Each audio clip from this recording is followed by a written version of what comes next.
Hi friends, ఈరోజు మళ్ళీ మీకోసం చికెన్ ఫ్రై ఇంకో స్టైల్లో చేసి చూపిస్తున్నాను. ఒక్కసారి చూడండి.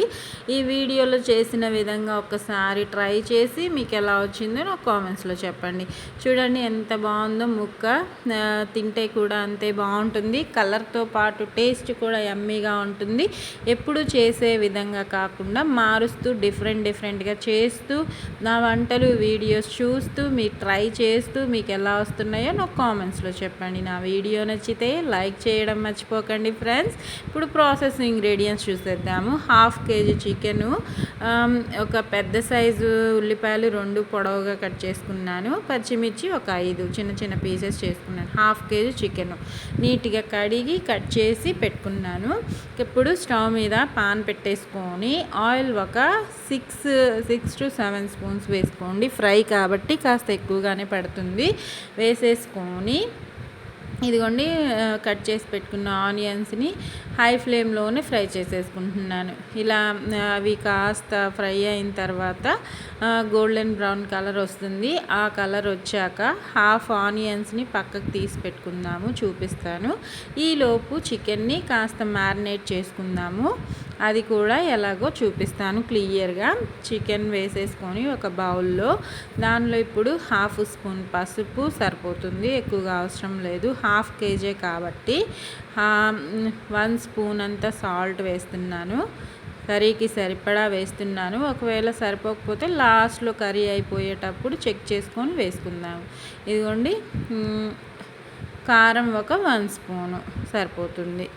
కారము కాస్త స్పైస్ ఎక్కువ ఉంది, అందుకే 1 స్పూన్ అంత వేసాను. కరెక్ట్గా ఉంటుంది. మీరు స్పైస్ని బట్టి వేసుకోండి.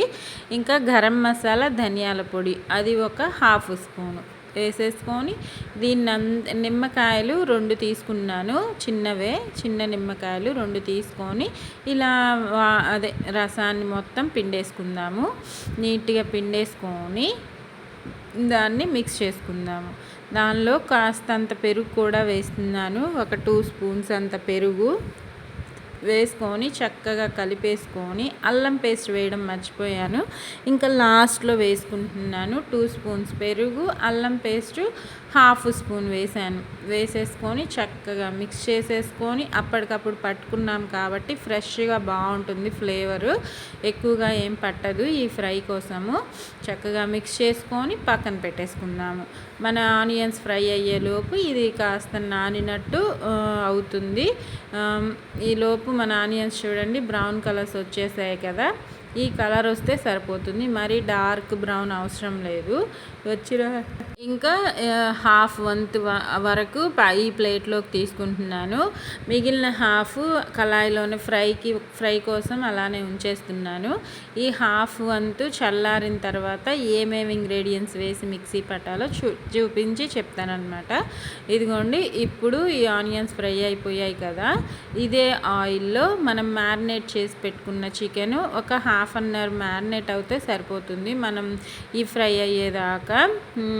ఇంకా ఈ మ్యారినేట్ చేసుకున్న చికెన్ని ఇందులో వేసేసుకుందాం. వేసుకొని ఇంకా ఉప్పు కారాలు అనేది మనం లాస్ట్లో చెక్ చేసుకొని అప్పుడు వేసుకుందాము. ఇది ఇప్పుడైతే ఇది కరెక్ట్గా సరిపోతుంది, ఇబ్బంది ఏమి ఉండదు. వేసుకున్న చికెన్ని చక్కగా మిక్స్ చేసుకొని మూత పెట్టి లో ఫ్లేమ్లో చక్కగా కుక్ చేసేసుకుందాము. ఎందుకంటే లో ఫ్లేమ్లో పెడితే దానిలో చికెన్లో ఉన్న వాటర్ అంతా ఊరి ముక్క బాగా ఉడుకుతుంది, కుక్ అవుతుంది. ఇంకా ఆయిల్ తోటి ఆ ఊరిన వాటర్ తోటి బాగా కుక్ అవుతుంది. 15 మినిట్స్ కదిలించకుండా లో ఫ్లేమ్లోనే కుక్ చేసుకోండి, అప్పుడు ఈజీగా కుక్ అయిపోతుంది. మూత పెట్టి 15 మినిట్స్కి టెక్స్చర్ ఎలా ఉందో చూపిస్తాను. ఇది ఉడికేలోపు మనం నెక్స్ట్ ప్రాసెస్ చూద్దాము. చిన్న మిక్సీ జార్లో ఈ ఉల్లిపాయలు వేసుకున్నాను, చల్లారిపోయాయి. 6 జీడిపప్పులు తీసుకున్నాను, కరెక్ట్గా సరిపోతాయి. అంతే, ఇంకా వేరే ఇంగ్రీడియంట్స్ ఏం వేయట్లేదు. చూడండి వాటర్తో పాటు కుక్ అయ్యి ఆయిల్ కాస్త పైకి తేలింది. నేను చూపించిన జీడిపప్పు ఉల్లిపాయలని మిక్సీ పట్టేసుకున్నాను, పేస్ట్ లాగా మెత్తగా పట్టేసుకోండి పేస్ట్. చూడండి నేను చూపిస్తున్నాను కదా, వెన్నలాగా మెత్తగా పట్టేసుకోండి. ఇదిగోండి ఈ పేస్ట్ని మన ఉడుకుతున్న చికెన్లో వేసుకుందాము. నీట్గా మొత్తంగా వేసేసుకొని ఇంకా లో ఫ్లేమ్లోనే కుక్ చేసుకోవాలి. ఈ మసాలా వేసాక కూడా ఇంకా వాటర్ ఎప్పుడు వెయ్యాలో వద్దో నేను చూపించి చెప్తానన్నమాట. ఇదిగోండి పేస్ట్ వేసుకొని చక్కగా మిక్స్ చేసుకుందాము. అడుగు పట్టే ఛాన్సెస్ ఉంటుంది కాబట్టి కలుపుతూ దగ్గరే ఉండి లో ఫ్లేమ్లో కుక్ చేసుకోండి. మూత పెట్టుకోండి. అప్పుడు ఇంకా ముక్క ఎక్కడైనా ఉడకలేకపోయినా ఈ పేస్ట్ పచ్చివాసన ఏమన్నా ఉంటే పోతుంది. చక్కగా మన ఉల్లిపాయ జీడిపప్పు పేస్ట్ తోటి గ్రేవీగా కూడా రెడీ చేసుకోవచ్చు. కొద్దిగా ఒక 2 టీ గ్లాసెస్ వాటర్ వేసుకుంటే గ్రేవీ కర్రీలా కూడా వస్తుంది. ఇంకా టొమాటో వేయకుండా కూడా చికెన్ కర్రీ చేసేసుకోవచ్చు. సూపర్ యమ్మీగా ఉంటుంది ఈ గ్రేవీ తోటి.